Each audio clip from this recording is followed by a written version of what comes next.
Hi guys, I'm Davey Jarrell, and welcome to another episode of the Animation Resources podcast series, Animated Discussions. I'm a storyboard artist in TV animation and serve as the director of programming at Animation Resources. You can sign up for our membership at animationresources.org/membership. One more time, that's animationresources.org/membership. So, today's episode features an interview that Animation Resources President Stephen Worth did on Jennifer Crittenden's podcast, Books, Shows, Tunes, and Mad Acts. He shares the history and mission behind Animation Resources, the untapped potential of animation as an art form, and his theories on creativity. Let's jump right in. I'm so pleased to welcome a new guest to the show today. Stephen Worth is with us, and also Bill Aho is with us. So we've got three as a crowd in the studio today. I'll start by introducing Stephen. He has been an animation producer for the past 35 years, and he's been serving on boards of nonprofit arts organizations for almost as long. He's the president of Animation Resources, a 501c3 nonprofit organization serving animators, cartoonists, and illustrators worldwide. That's mostly what we're going to talk about today, is that project. The digital archive Stephen oversees contains over 150,000 high-resolution scans and over 10,000 hours of rare animated films and television programs. Animation Resources curates these treasures for their membership into what they call, quote, reference packs. These are monthly downloadable collections of articles, ebooks, podcasts, and still frameable video files. Their advisory board includes animation luminaries like Ralph Bakshi, Will Finn, and J.J. Sadelmeyer, and they have members all over the world. So welcome to the show, Steve. Thank you very much.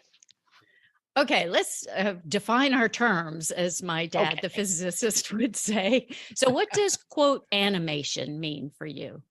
Well, let's see. Frank Thomas and Ollie Johnston, who were Disney animators, they defined animation as the illusion of life. Oh.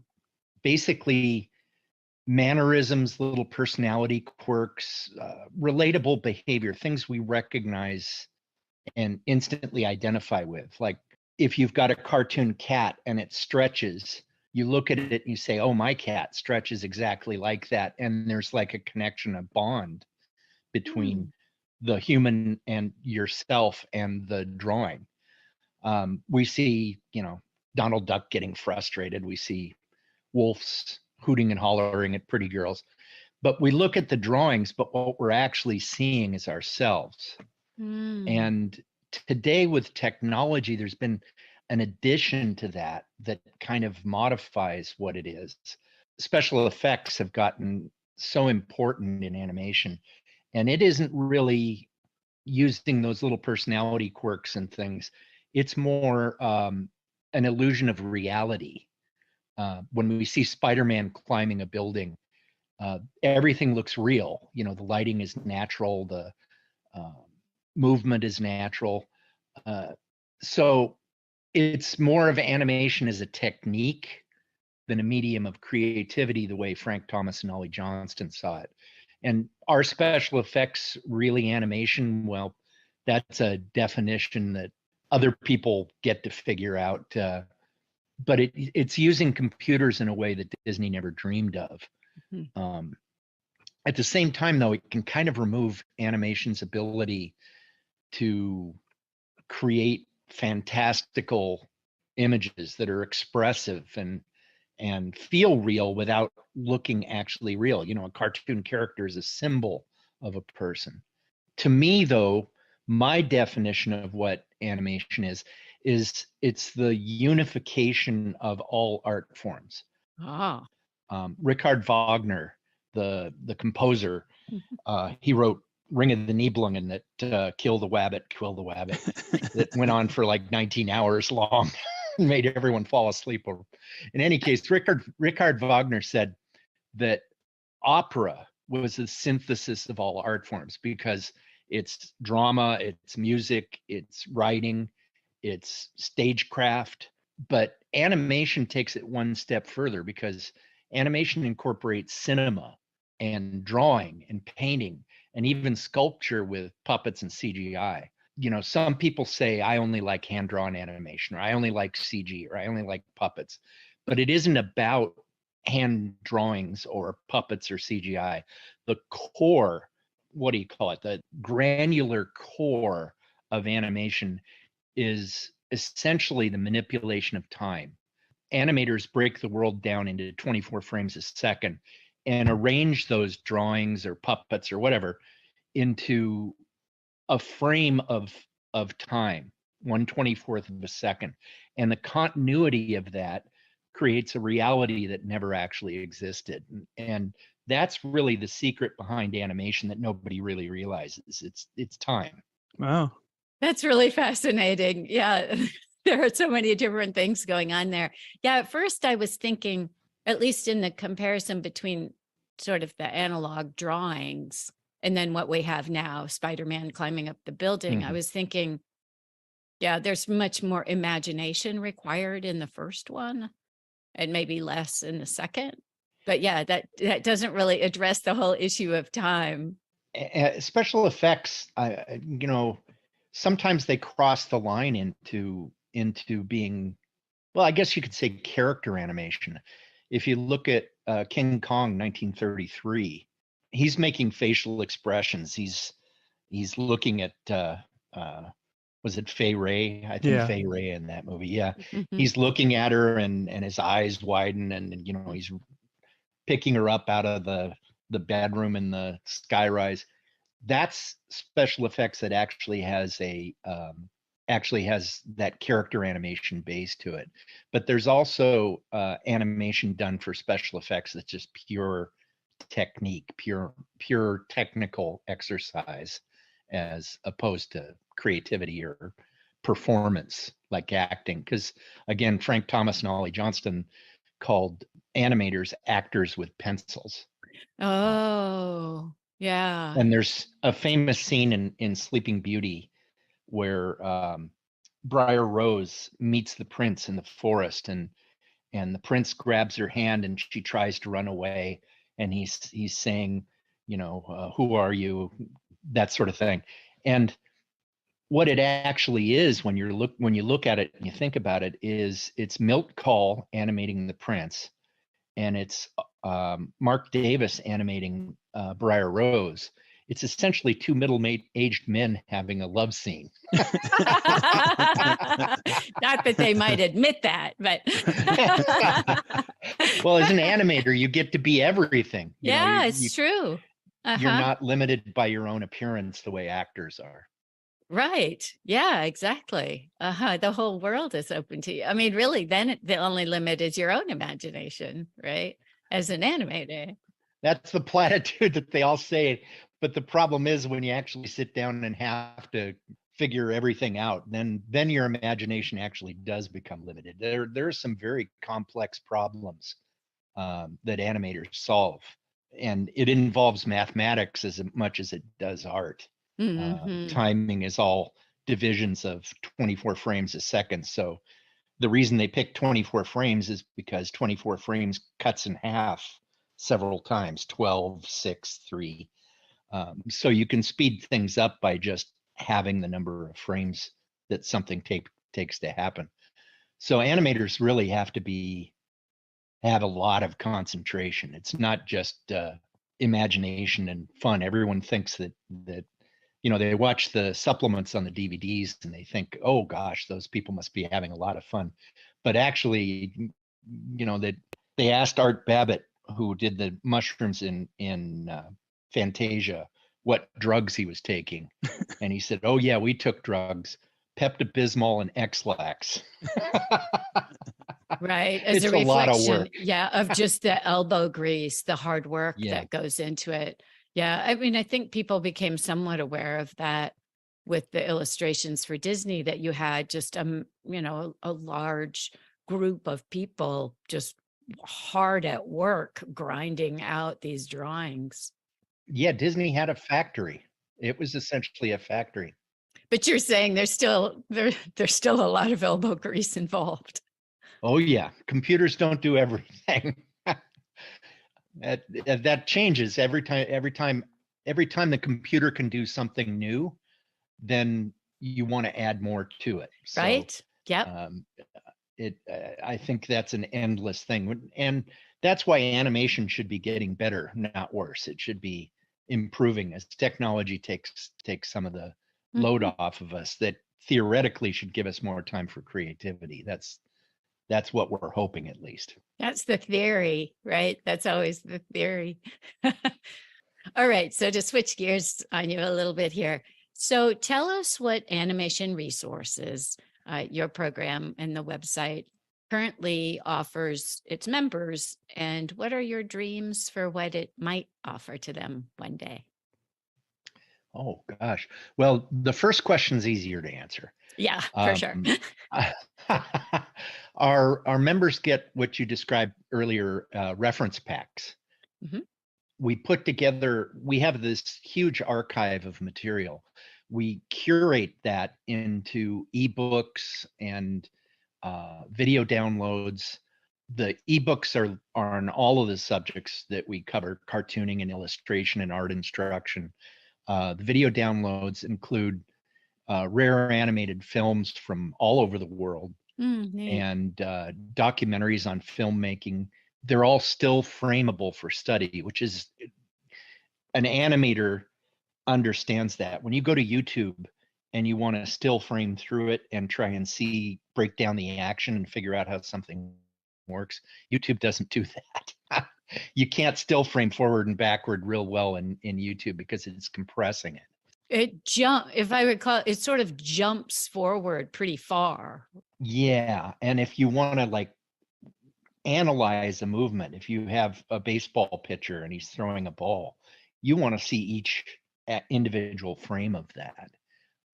So what we do is all of our videos are still frameable. We break them down to pure 24 frames a second. Oh, that's what you mean. Gotcha.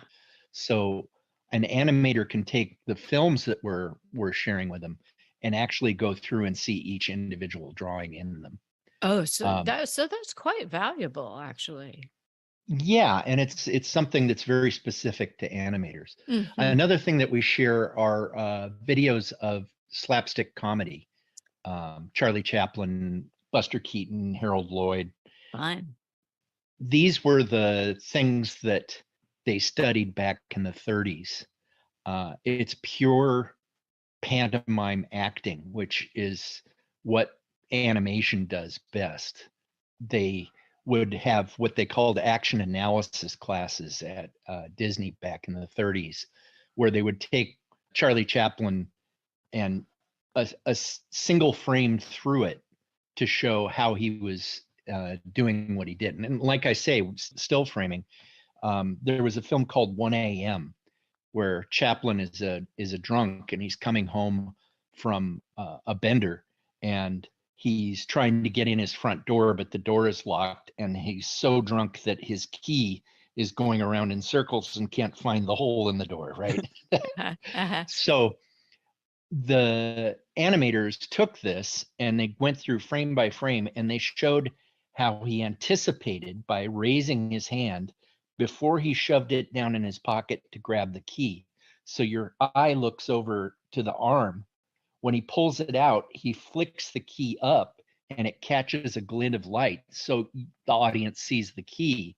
So that by the time he's trying to put it in the keyhole, you've already known exactly what he's thinking. And this pantomime acting is a way of conveying information without words, and that's what slapstick is. Silent films in general are so important for. We also have a new category that we've added to the reference packs called sidetracks, and what that is kind of an interdisciplinary sort of thing. Documentaries on other art forms to show the relationship between animation and other kinds of creativity. Oh, neat. Essentially, animation, an animator may be called on to dance, an animator may be called on to understand architecture, Hmm. an animator may be involved with essentially painting any kind of art form. So when we share documentaries on other forms of art, it relates back to animation. So what happens is we give all this stuff to our members. They download it and they organize it on their hard drives. These are all professional animators or students or people who are learning to animate. They Mhm. download it to their hard drives and it becomes a virtual reference library. Nice. In the old days, every artist had a clip file where they organized pictures. They'd cut things out of magazines and Oh. organize them by subject. Here's interior living rooms. Here's pictures of dogs, so that when they were come to design something, they would have a reference for it. So today, artists do that exact same thing on their computer. Google is great, Mhm. but Google is this huge randomizer, and artists know what they're looking for. And there's no reason anymore to have libraries with huge banks of bookcases with dusty books on them. You can have it on your computer and just type in a keyword for what you're looking for, and bang, you've got it right in your hand. That's the great thing about the internet, about computers. So that kind of leads me to what we might want to offer one day. As the internet gets to be more advanced, we've been building a digital database. And what this is it's digitized information. As you said in the beginning, we have hundreds of thousands of high resolution images. We scan at 1200 dots per inch, so you can actually see the fibers in the paper. It's that good. All of the Oh. pixel dots, that make up newspaper comics, every one of those is absolutely perfectly scanned. So we have thousands and thousands of those. We have tens of thousands of hours of still frameable films. And then there's biographical data about artists. Mm. All these are in a single database, and it's all interrelated, so that you can go in and say Ub Iwerks, the man who created Mickey Mouse. You can type in his name. It comes up with his biography, has a list of the films that he worked on. You click on the name of the film, and that comes up with a video of the film that you can watch. And then you click again, and it takes you to drawings by Ub Iwerks from that film. So it's a way of organizing information into interrelated database that is searchable the way artists want to search for things.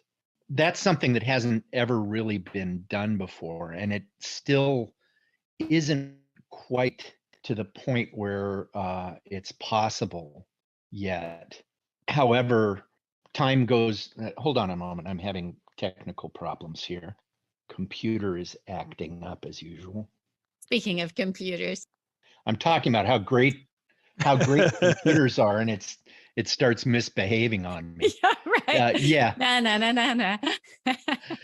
So lately, my thinking though has changed a little bit about the internet and masses of data and huge databases. I mentioned just a second ago that Google is this great randomizer.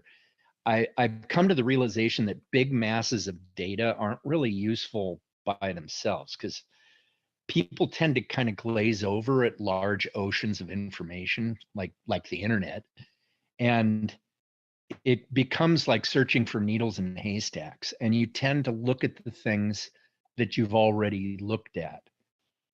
People can come Oh. into the archive, and I'll have all of this material on a database that they can look at, and they say, do you have anything by Walt Disney, or do you have anything by Chuck Jones, that are like, you can get information on them absolutely anywhere.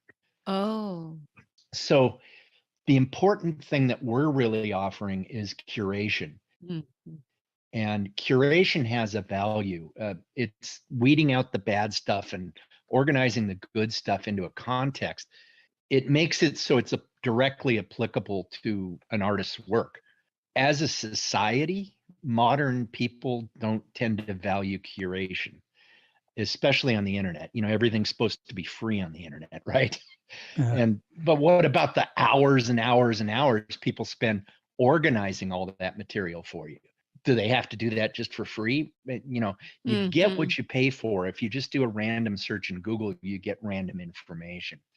And it may be that people, they don't even understand what curation is. You type a word into Google and the information comes out like a vending machine.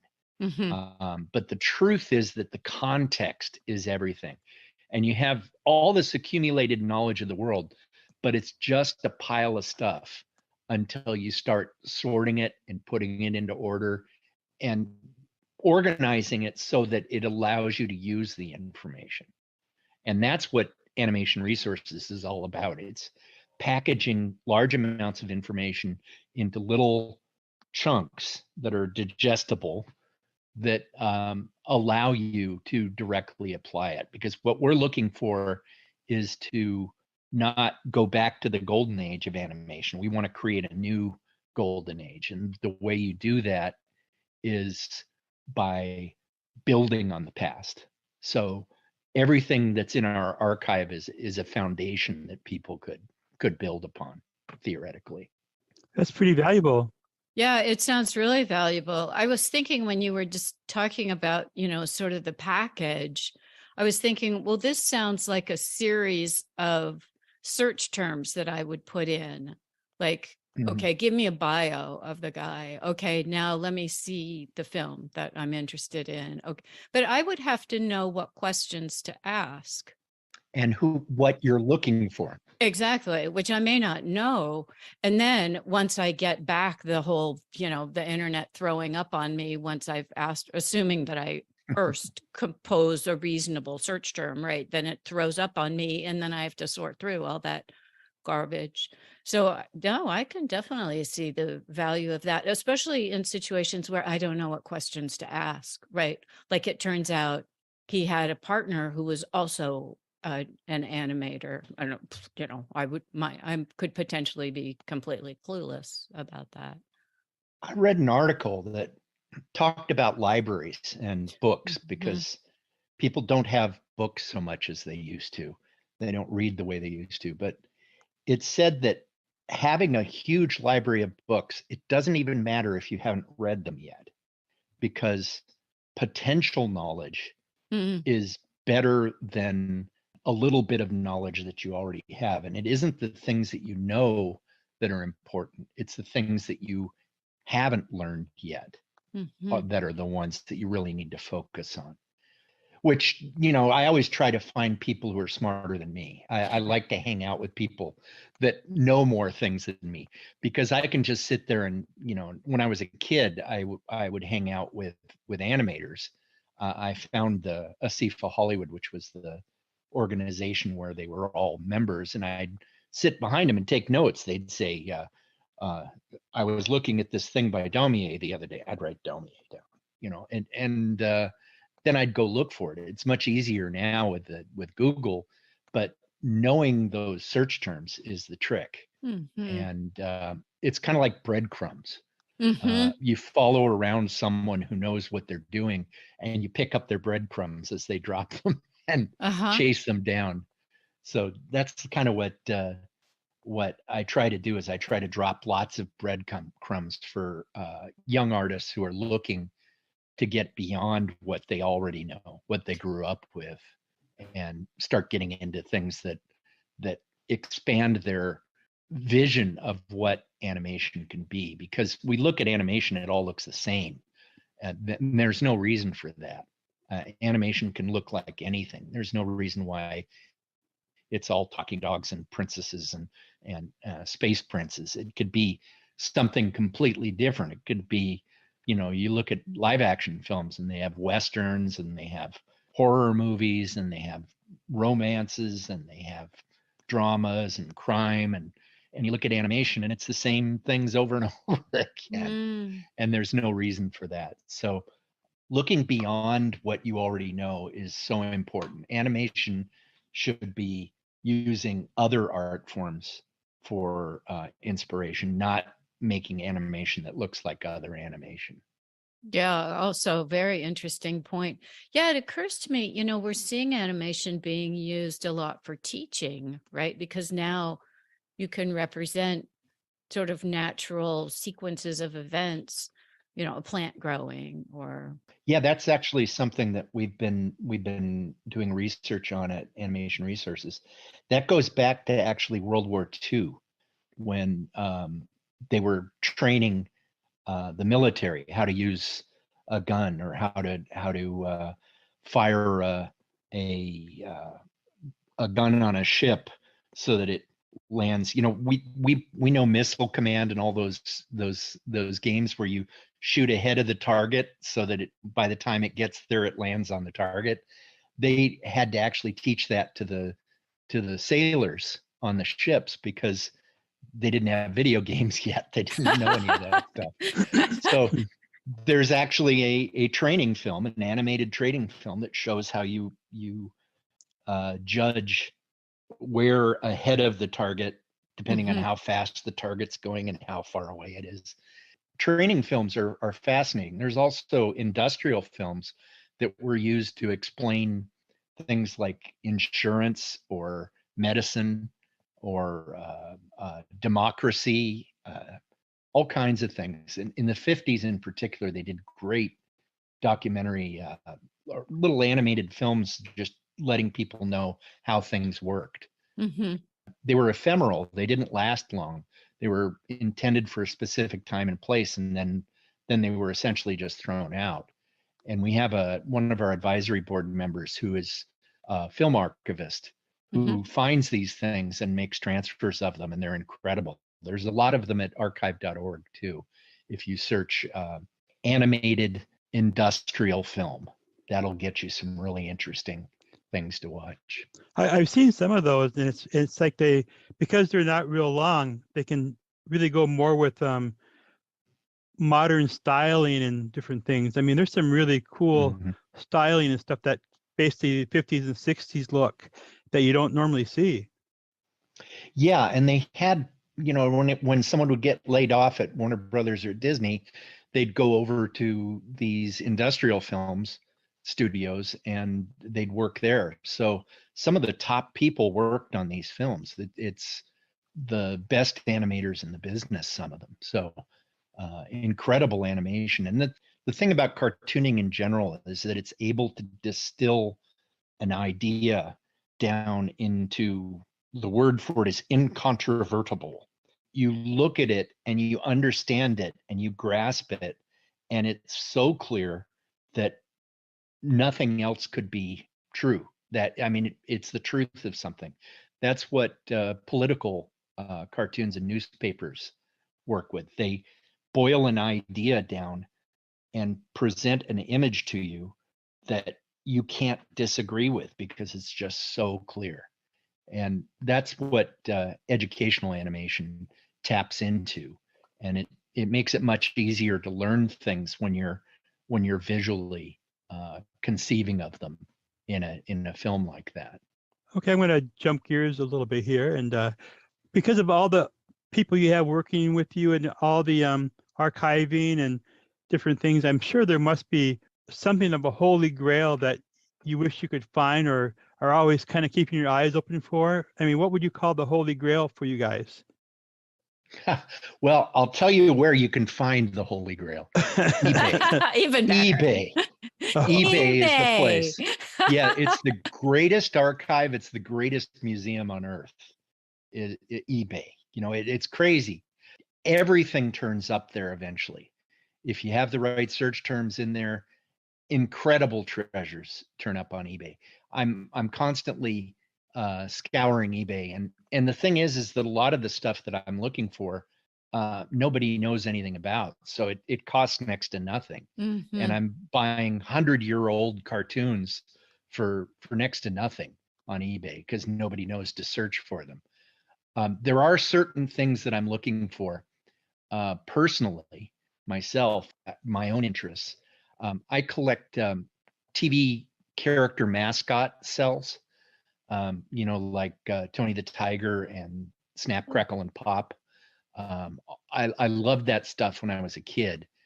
The Trix Rabbit was animated in New York. I met the guy who animated it, and he said that he had a crate out in his barn, but I could never get him to go dig it out. And I've never seen any 60s Trix Rabbit art, and I'd love to see that's my holy grail of animation art. Okay, so the request is out to our audience to produce that. There's lots of stuff from the 90s and from the 80s, but nothing from the 60s. That's the period when Trix Rabbit was the most fun. Tricks are for kids and all that. The other thing that I'm constantly searching for on eBay are pre-war caricature journals. In the years between the turn of the century and through World War I, around the world, printing, 4-color printing, was becoming prevalent everywhere. There were these caricature journals that were political, kind of like an adult version of Mad Magazine, where they would make fun of politicians and they'd have cartoons in them and humor. They were very hard hitting. Kind of like Punch magazine, that kind of thing back in the day? Exactly. Okay. Punch, Puck, Judge, Simplicismus in Germany, Clatterash, Le Rire. There were ones in France that Gustave Doré drew for, Fliegende Blätter. It was a golden age of magazine cartooning. And it's amazing. You can even find these in Japan or South America or the Netherlands. And no one, I don't think, has ever done a study of all of these caricature journals, but it would be fascinating to get a list of all of the names, because then I could enter in eBay and find all my treasures. Yeah, just the ones you've listed sound really interesting. Yeah, I read a how-to cartooning book that was written in 1917. Wow. And it was from New York. It was by Eugene Zimmerman. And in there, he gives tips. And one of the tips he gives is to go to a certain newsstand in New York City and to tell them that you're interested in these titles. And then he lists Le Rire and Simplicismus and Clatterash, Fliegende Blätter. He lists these there, and he says, have them get you copies of these. So I saw that in this how-to cartooning book. So I started Googling the names. That's where I found out. It's breadcrumbs. It's all breadcrumbs. Another thing I've been getting into that's my current passionate frenzy, is Japanese prints. It's called ukiyo-e, which are the horizontal prints or vertical prints that you see of beautiful geisha girls or of landscapes, that kind of thing. They were the equivalent of cartoons in Japan. And we tend to think of them as pictures, just pretty pictures, because we don't understand what the actual meaning behind them is. But the purpose of ukiyo-e was not to depict something the way it looked, but to depict the way it felt to be at that place. So the landscape and the things that are there, they may put snow on the ground when it never snows there, just because that's the feeling that place gives to them. That's why these ukiyo-e prints were so important to people like Vincent van Gogh. They were basically throwaway. They were like comic books. You'd get a print of a kabuki actor, with the cross eyes and the big sword and all that stuff, and you'd hang it on your wall for a while, and then you'd throw it in the fireplace and get another picture to hang on the wall. And they were using them to wrap china that was being shipped from Japan to France. France was importing porcelain from Japan, and they were wrapping them in these ukiyo-e prints. The people that were importing them unwrapped the china and then realized that the wrapping was something that they wanted. So in Japan, they started shipping their trash to Well, France. well, if you like that, maybe you'll like this. Yeah. And museums were buying it. All their trash ended up in the Louvre. Those crazy Europeans. So tell us the history of animation resources. Well, gosh, that's almost 40 years. Wow. Well, how did it start? Who had the idea, and what were the resources to get it started to begin with? Well, in the very beginning, I was in college and I heard about an event that was taking place at a local mall put on by a group called ASIFA Hollywood. ASIFA is, I'm probably one of the few people on earth who know what ASIFA stands for. It's Association Société Internationale du Film Animation. It's French. It was founded as part of UNESCO. And in Hollywood, the animators were having trouble importing animated films from Zagreb or Russia or Iron Curtain countries. And they wanted to see these films. And there was great animation being done behind the Iron Curtain. But because of politics, it was impossible to get them, copies of them to see. So what they did is they created this UNESCO chartered nonprofit that made it easier for them to ship our films to Russia and for Russia to ship their films to us for screenings. The president at the time, they did this what was called an animation art festival at this mall, and they had stage shows where June Foray and Bill Scott, the voice of Rocky and Bullwinkle, would read Rocky and Bullwinkle scripts. They had Chuck Jones sitting at a desk drawing pictures of Daffy Duck for people. They had Grim Natwick, who created Betty Boop and animated Snow White, signing autographs. And then they had all these cells that had been donated by local animation studios of TV commercials. This is where my passion for TV commercial cells came from. And they were selling them for $20, $30 a piece. And that was their main fundraiser for the year. Well, I went to this and I said, this is an organization I got to be a part of. So I immediately signed up as a volunteer. And the very first day that I volunteered, they brought in big boxes of cells, and we were taking them out and sorting them into setups so that, it'd be all the elements that went together in a scene, and then we'd put them in a mat that they could use then to sell at cell sales.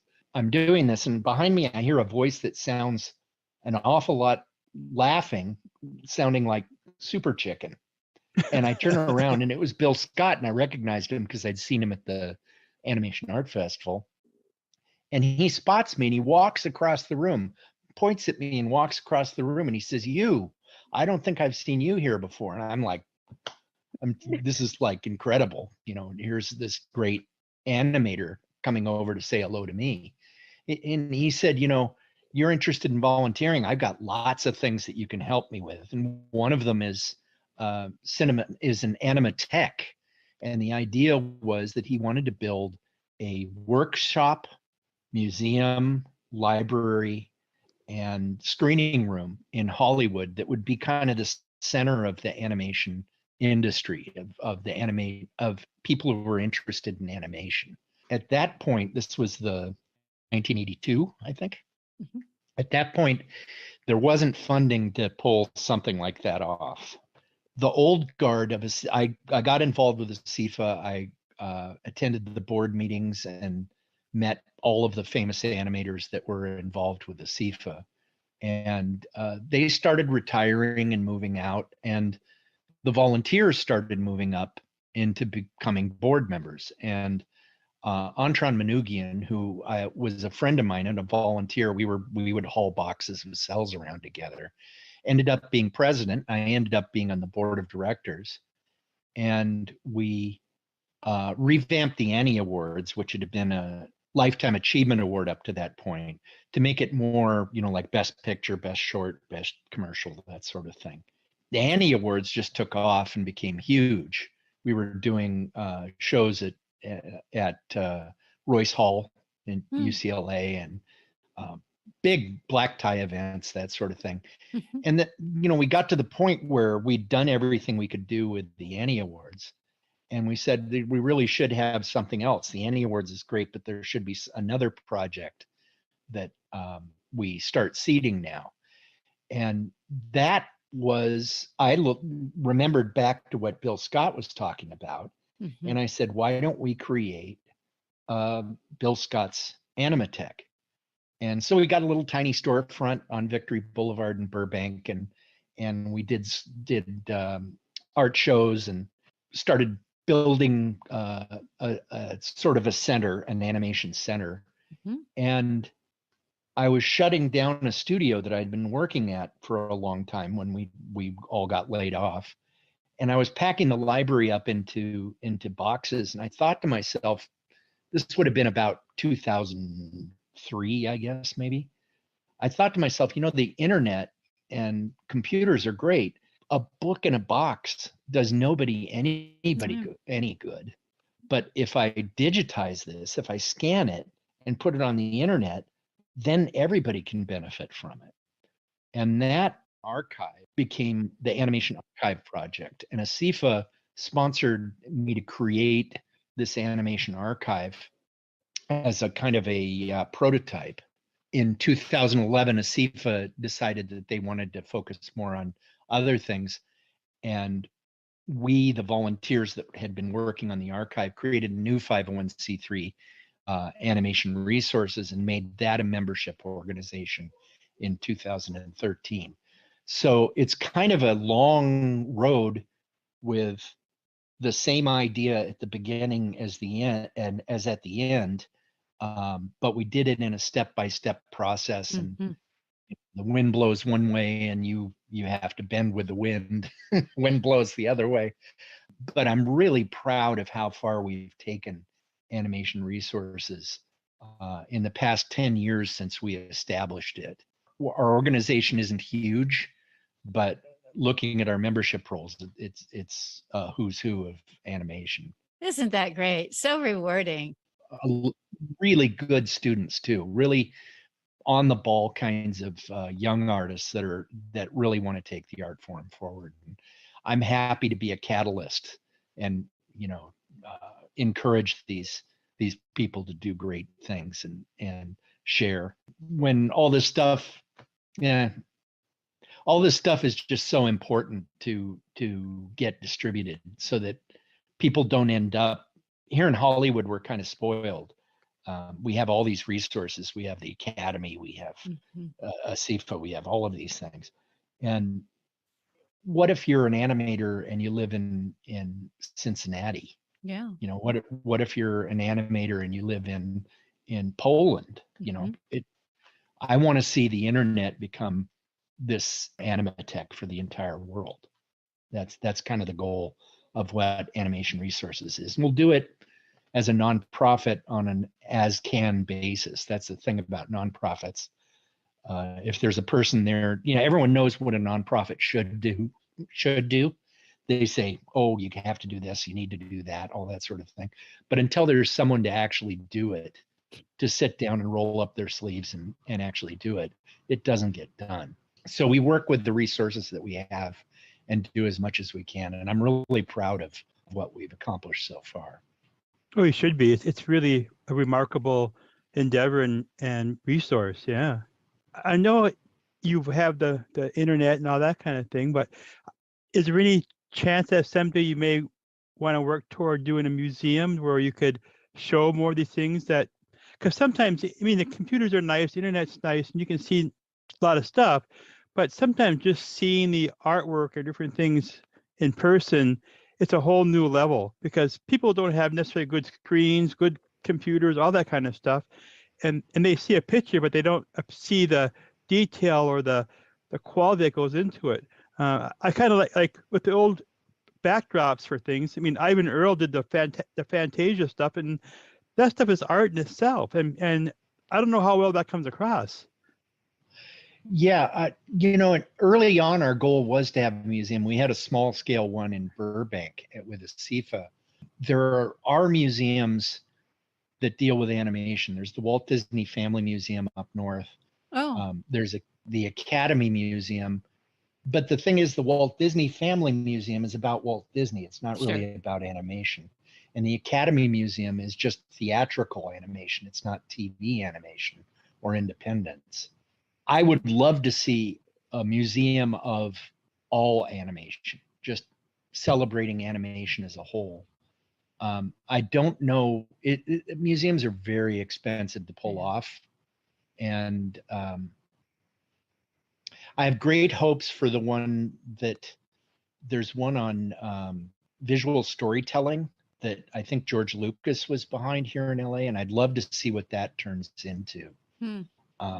But the problem with museums is that it's physical objects that are collecting dust on a shelf. It's almost like bottling up history like specimens in formaldehyde. I'd rather figure out how to get that material out to the world over the internet so that it can actually get used to make new things. Like you say, Ivan Earl backgrounds.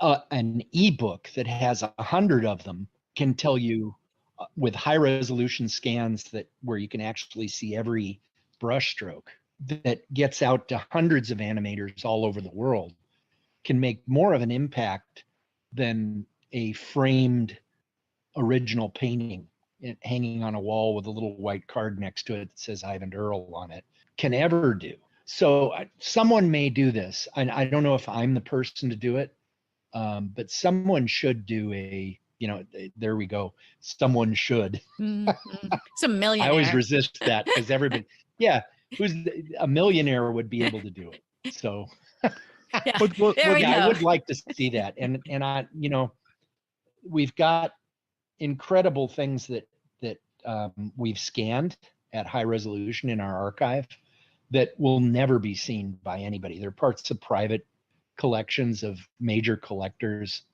that, a museum can only have so much in it. It's like even the Louvre has trouble buying new Van Goghs at this point because it's just too expensive. A museum only has what it has, but a digital archive a person can bring a masterpiece to me. I can digitize it and hand the masterpiece back to them. They can keep it. They can hang it on their living room wall, and it can get used by people all over the world to create new art too. So that's kind of a win-win. That's why I'm kind of focused on digital as opposed to a physical museum. Oh, these days with all the pop-up things that come up, the Van Gogh pop-up or all the different things, it seems like at some point they should be able to do one with the animation art or something like that, where you can go in and experience it for a month or two and see how it gets how people like it. Absolutely. And that Van Gogh pop-up was all digitized images. They didn't have actual paintings there. It was all digitized. So, the medium is expanding of what we can do. Animation is so wonderful. There's so many different aspects to it. I'd love to see exhibits like that of animation. Going through the site, I've been a member for a while. I had to stop for a while, but I was always impressed by all the different books and illustration things that you guys would find, and it was just the wealth of information. I mean, I'm not an animator or an illustrator, but I enjoy seeing the process and the creativity that goes into it.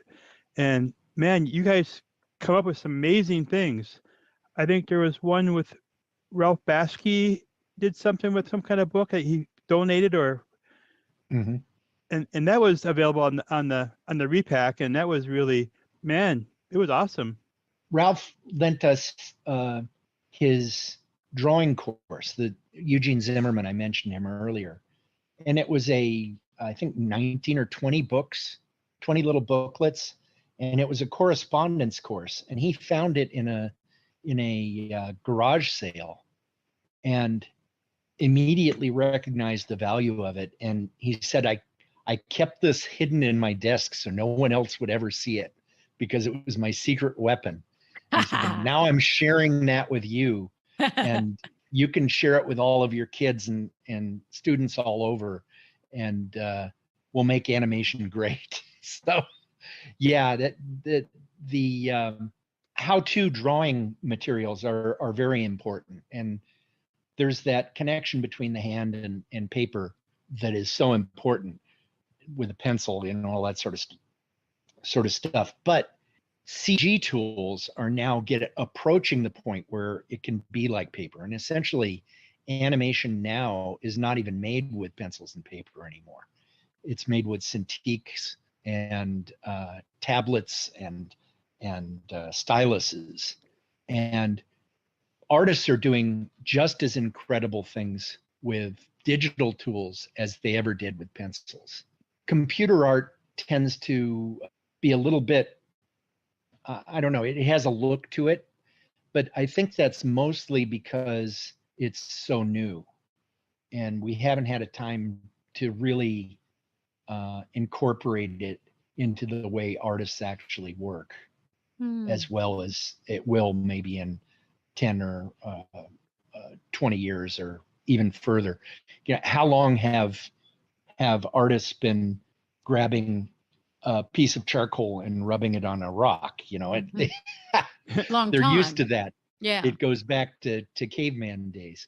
So with the computer, the artwork on the computer, like the AI art, which is kind of has a big discussion a lot of times. Are you a fan of the AI art, or you think that's a good thing, or? Well, any new tool has good and bad with it. I produced the first Flash animation, the first animated cartoon for the internet.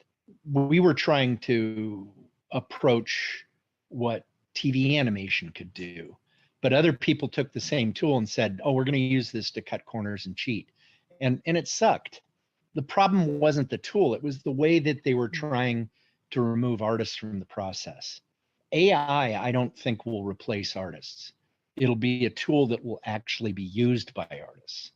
If it can replace mechanical work, the sorts of things that we send overseas, or if it can take a rough from an artist and kind of elaborate on it a little bit, and then the artist can fine tune it at the back end, I think AI could be fantastic.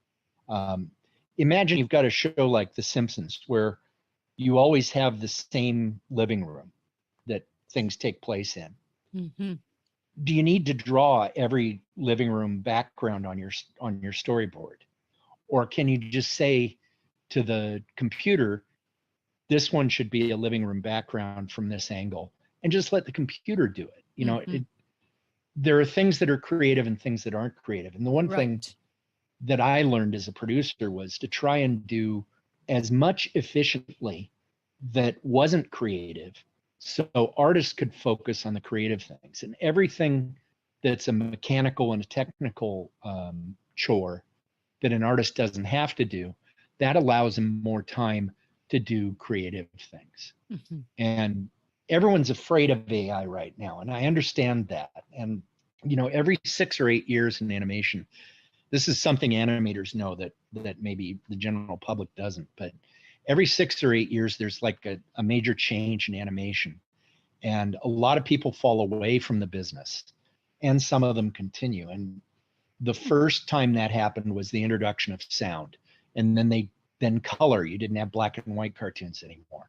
Then theatrical cartoons ended, and you had TV animation. They had to develop that. In my era, that when I've been an animation producer, in the beginning, it was shipping animation overseas. The end of Saturday morning television. That still hurts me. Yeah, you had to find other places to put cartoons because Saturday morning wasn't there anymore. Mm-hmm. The decline of the big hand-drawn animated features like the Disney ones, new ways of doing animation with computers, Cintiqs and CGI and digital ink and paint and flash animation. And and there were people that said, I'll never draw on a Cintiq. I only do paper and pencil. Well, those people aren't working anymore. Right. And there are people that say, CG is terrible. Well, they're storyboard artists. A storyboard for CG is the same as storyboard for hand drawn. So now it's AI, and I think AI will find its place in the workflow. There will be people who will be able to work with it that take it to do great things, and there'll be others who will use it as a cheat and will do terrible things. Yeah. And there'll be people who just go on to other fields because they aren't interested in doing it that way. It's good, it's bad, it's indifferent. It's Yeah. just different. That, if you want to see good examples of AI done well, obviously it's very early. Go to YouTube and search Netflix Boy and Dog. I don't know if you've seen that film yet. Mm-mm. It's a film where they did it's an anime short where they did all of the backgrounds with AI. And at the end of the thing, over the end credits, they show how they used AI to do it. An artist did a rough sketch of what he wanted the composition to be. AI took it and interpreted that into being an environment that the character could inhabit. And then at the end, the artist came in and painted over the top of that environment to make it look the way that he wanted it. So it works really well, and you would never know that it was AI. You'd say those are beautiful backgrounds. So there are ways to incorporate it. Another thing that I haven't heard anyone talk about this yet, but I'm really interested in AI as an ideation tool. I went to design school, and we had a instructor who gave us an assignment for our first day of class to solve a problem, create a product that will solve this problem. And he sent us home. And it was like 5 minutes, and he sent us home on our first day of class. Oh, Just handed out the assignment and left. And we're okay. We go home, we solve the problem, we come back, we pin up all of our solutions to the problem. And he looks them over. He says, "Oh, there's some wonderful ideas here. This is great. Okay, now I want every one of you to go home and find 100 more solutions to that problem." He said, "First idea is your worst idea. No rules. It can be balloons and carrier pigeons, crazy ideas, because a crazy idea might lead to thinking outside the box and coming up with an idea that works." So I can see AI being used like, I don't know if you've ever heard of exquisite corpse, which was what the Dadaists used to do back in the turn of the century. They would fold a paper in thirds, and one of them would draw a head and hand it to the next one and fold his head out of the way so the artist couldn't see it. And then the next person would do the shoulders to the waist. And then the last person would do the legs.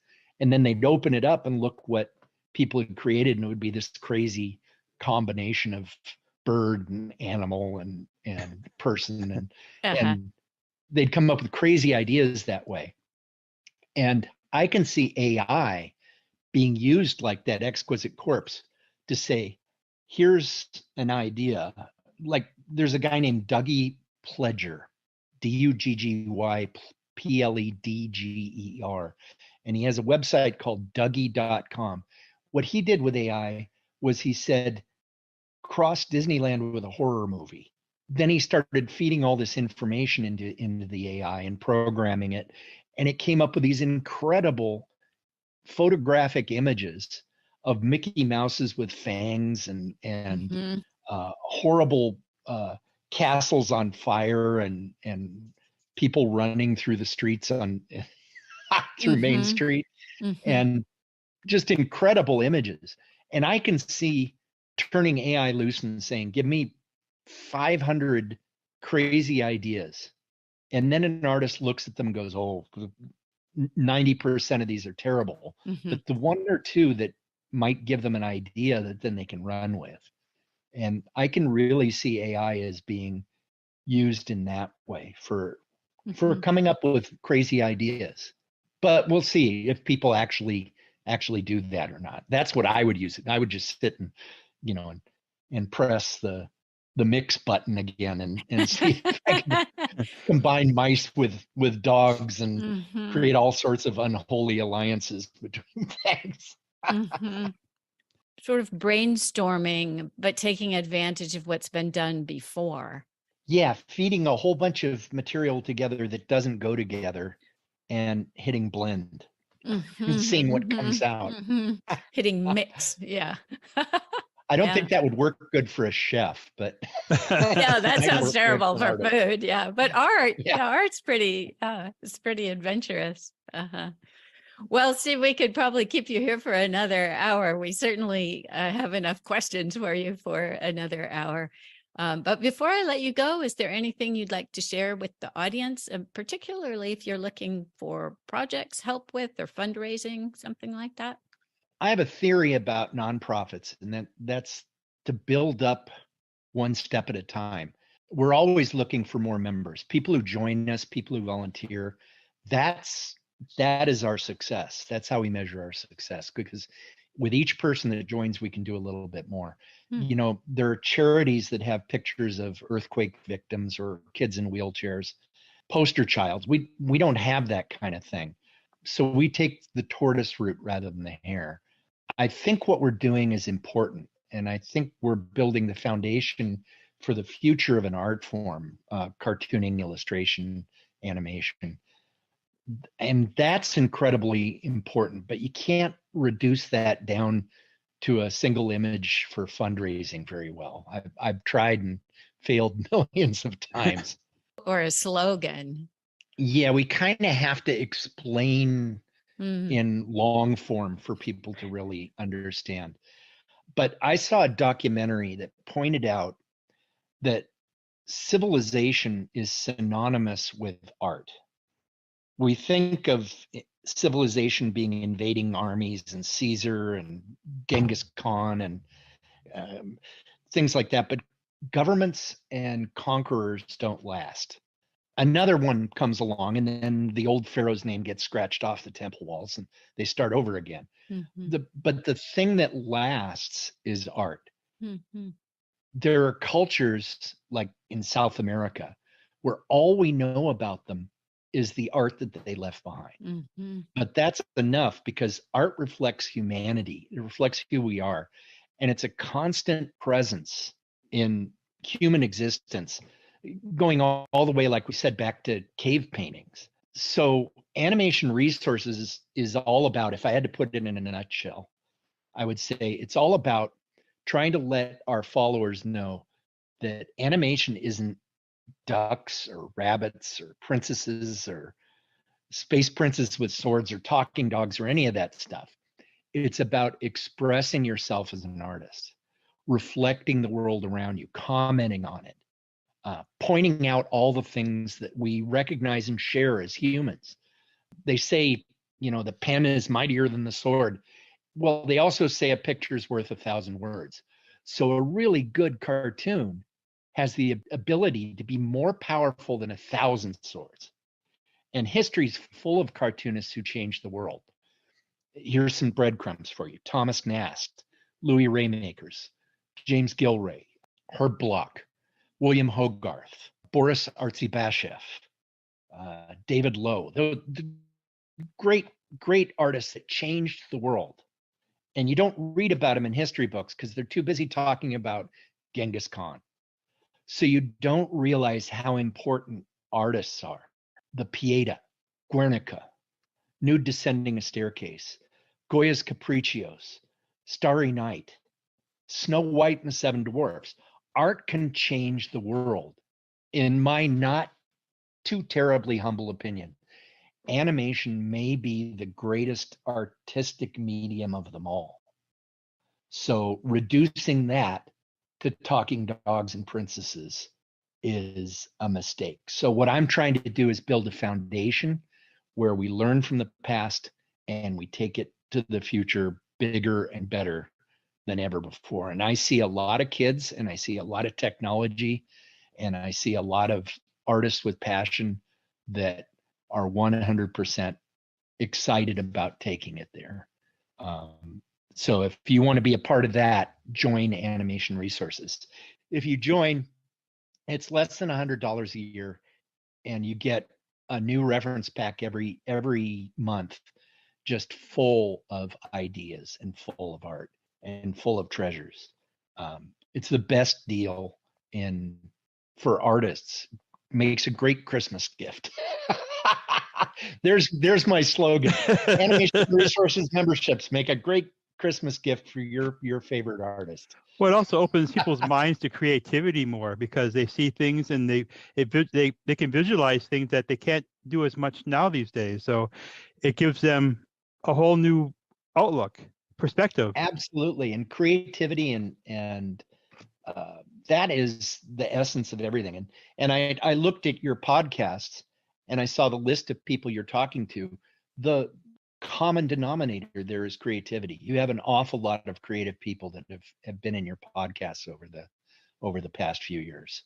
And I think that's great. And I think all creative people should be getting together and Celebrated.